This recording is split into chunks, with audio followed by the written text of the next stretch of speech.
ఉద్దానం ప్రాంతంలో ఉండే కిడ్నీ ఆసుపత్రిని పూర్తిగా ఆధునీకరించాలి. పలాస నియోజకవర్గ ఎమ్మెల్యే గాతు శిరీష. అమరావతి, ఆంధ్రప్రదేశ్ రాష్ట్రం ఉద్దానం ప్రాంతంలో ప్రజలకు చాలా సమస్యలు వేధిస్తున్నాయని భాగంగా ఇక్కడ నెలకొన్న కిడ్నీ ఆసుపత్రిని పూర్తిగా ఆధునికీకరించాలి అని అసెంబ్లీ సమావేశంలో శ్రీకాకుళం జిల్లా పలాస నియోజకవర్గ ఎమ్మెల్యే గాతు శిరీష ప్రసంగించారు.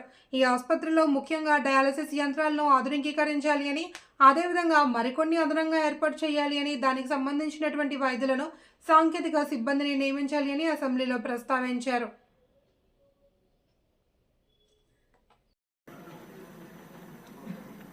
అధ్యక్ష, ఉద్దానం అనగానే జీడిపప్పు కొబ్బరితో పాటు ఇంకొక ప్రమాదకరమైన సమస్య కూడా ఉంది అధ్యక్ష. ముఖ్యంగా కిడ్నీ సమస్య.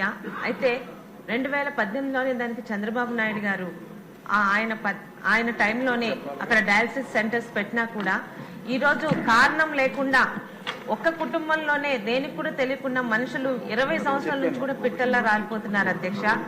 2023లోని జగన్మోహన్ రెడ్డి గారి ప్రభుత్వంలో అక్కడ ఒక హాస్పిటల్ అయితే పెట్టారు కానీ, ఉద్దానం కిడ్నీ రీసెర్చ్ సెంటర్ అని పెట్టారు కానీ, దానిలోని ఈ రోజుకి కనీసం 73 మంది డాక్టర్లు అవసరం ఉండగా 17 మంది డాక్టర్స్ అంటే ఎన్నికలకి 4 నెలల ముందు ఓపెన్ చేసిన హాస్పిటల్ అధ్యక్ష.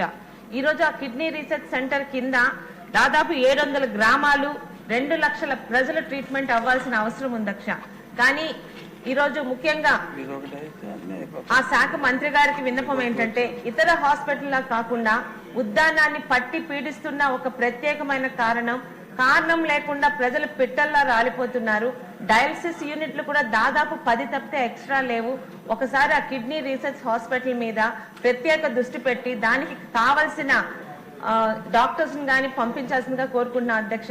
అక్కడ డాక్టర్స్ రాలేకపోవడానికి కూడా కారణం ఏంటంటే, ఆ ఏరియాకి వస్తే మాకు ఆ ప్రాబ్లం వస్తుందేమోనని ఒక అపోహతో చాలా మంది రావట్లేదు అధ్యక్ష. ఇతరత్రా కూడా ముఖ్యంగా కిడ్నీ రీసెర్చ్ కి కావాల్సిన పెట్టిన తాలూకా దాని మెయిన్ ఉద్దేశం ఏంటంటే కిడ్నీ రీసెర్చ్ సెంటర్. అలాంటి రీసెర్చ్ అనేది ప్రభుత్వ పరంగా ఇంతవరకు అంటే గత ప్రభుత్వంలో ఎటువంటి ముందడుగు పడలేదు అధ్యక్ష. ఈ రోజు ఒక ఎన్జిఓ సంస్థ వాళ్ళు అక్కడికి వచ్చి రీసెర్చ్ చేస్తున్నారు కానీ అది ఎంతవరకు ప్రజల్లోకి మాత్రం వెళ్ళట్లేదు అధ్యక్ష. ముఖ్యంగా తదురు మంత్రి గారికి మీరు మా శ్రీకాకుళం వచ్చి ఒక్కసారి దాని మీద ప్రత్యేకంగా కలెక్టర్ గారితోని మీరు రివ్యూ చేయగలిగితే ఉద్దానం ప్రజలు మీకు అందరికీ రుణపడి ఉంటారు అధ్యక్ష. ధన్యవాదాలు అధ్యక్ష.